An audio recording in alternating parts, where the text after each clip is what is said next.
it's another loss. It's another loss. And the season, just for the love of all that is good, just end, please.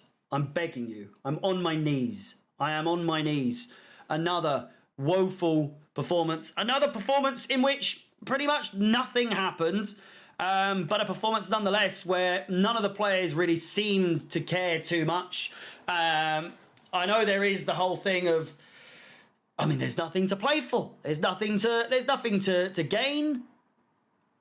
Why do the players really need to try? And it's more for, you know, for pride, for the fans that travel. They've got to travel another 4 days from now. They have to travel to Manchester again to watch us probably lose worse than we did today. Because let's be honest, 1-0 is generous. It's kind on us. It really is. How on earth we've only lost 1-0, I do not know. We could have scored. But as ever, the theme for the season for Chelsea is we can't finish our dinner whatsoever. Even at the end, Azpilicueta came very close, but nonetheless, let's get into the ratings. Kepa, a 5. I don't know. Better than Mendy was the other day, but again, just bang average. It is what it is with Kepa. The sooner him and Mendy leave, the better, honestly.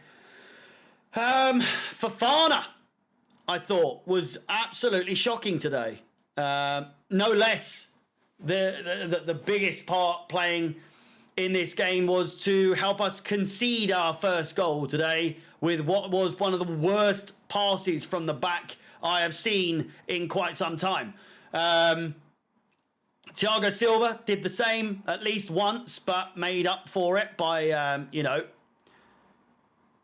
tracking back, or not tracking back, but actually making the tackle. Fofana completely out of position for, well, not out of position, but he wasn't in a position to really track back and make the tackle. Chalobah, I thought, was the best defender out of the back three, and that's not to, discredit Thiago Silva, but he just wasn't his typical self. Not to blame, really, in a sense, because, I mean, he's had to put up with a lot this season with this Chelsea side, and being the quality that he is, there's only so long you can really do it without feeling like, what is the point kind of thing. Whereas a lot of these players don't have that privilege to be able to say that, because they've all, for the most part, been pretty shit, for lack of a better term. Azpilicueta, I've given a 5. I feel like a lot of people are going to probably say like 4, 3, 2, maybe even 1 for him because they're harsh. But let's be fair here. Palmer, I believe, is it Palmer and Gomez absolutely tore him to bits. But come on, there's only so much the guy can do with his quality against two players like them. And he couldn't compete, but he tried. That's the main thing, is that he actually put in a shift, made some good trackbacks and good tackles nonetheless. And I think a 5 at the most, but a 5 at the least in this regard. We'll go with Loftus-Cheek next. We'll go with a 6. I actually think, personally, I would say maybe even a 7 for him, because I thought more so in the second half, but some of the more dangerous runs, some of the more dangerous moves of the game were as a part of a Loftus-Cheek manoeuvre. But sadly, didn't really come to too much. Such is the way of Chelsea these days. Enzo Fernandez, I gave a 6.5 purely because I thought he was the same as, if not a little bit better than Loftus-Cheek. I'll be honest, I'm going to give him a 6 because I thought they were actually just as impactful in the game as one another. Lewis Hall, I thought, was the standout figure today with a 7. Realistically, given his age, given his talent, given the amount of time away that he's had from first team football, I feel like,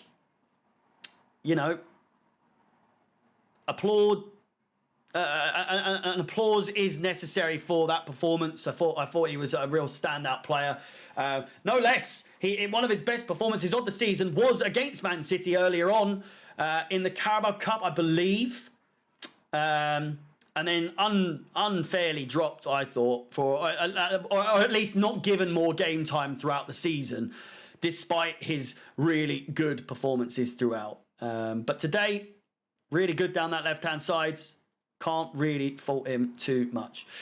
Sterling, right, this is where we get a little bit what's name, because I don't believe, and I've said this on the stream, I don't believe, say what you want about this guy right here, this man. Say what you want about his managerial qualifications and his managerial qualities in general. I do not believe for 1 second that this lineup, at least with that front three, is totally Lampard. I feel like there's input from other places. Don't want to name names, but you know who I mean. But Sterling and Gallagher and Havertz starting over Fofana, Mudryk and Madueke. Not to mention Chukwuemeka didn't come on until the 80th minute. 10 minutes, despite being dropped from his international duties. Not dropped, but taken away from his international duties.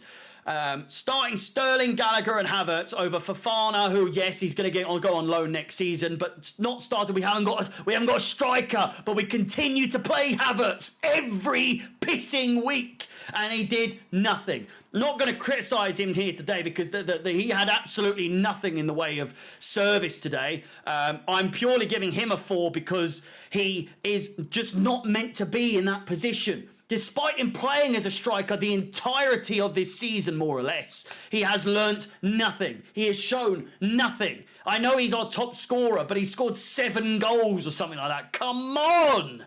That is not a good season for a player who is meant to be, not a striker, but playing as a striker for, again, the majority of the season. He hasn't shown any improvement. He is as he was at the beginning of the season. Sterling. Why is he playing against his former club in this game where they've already won the league? It's almost embarrassing making him play against them. 3 for him. He was so frustrating to watch. He really was. Gallagher again. I feel like put in a shift. He really did. But at the same time, more headless chicken activity from him than in previous games. And again, you shouldn't be playing him in this high up the pitch, for the love of God. It is what it is. The season coming to an end sooner rather than later. We've got 1 more week of this dross. But yeah, let's see if we can weather the storm. And then after the full-time whistle, it's Poch o'clock, you best believe. My name is Harry. Please do subscribe to my Chelsea channel, Chelsea Fans XI. The link is in the description and it's in the title of the video, at Chelsea Fans XI. So close to 5,000 subscribers. If you've got this far, make sure you leave the like, subscribe to Chelsea Fan TV as well, and hit the bell notification to be notified of any future content on the channel. My name is Harry at the Chelsea. And peace.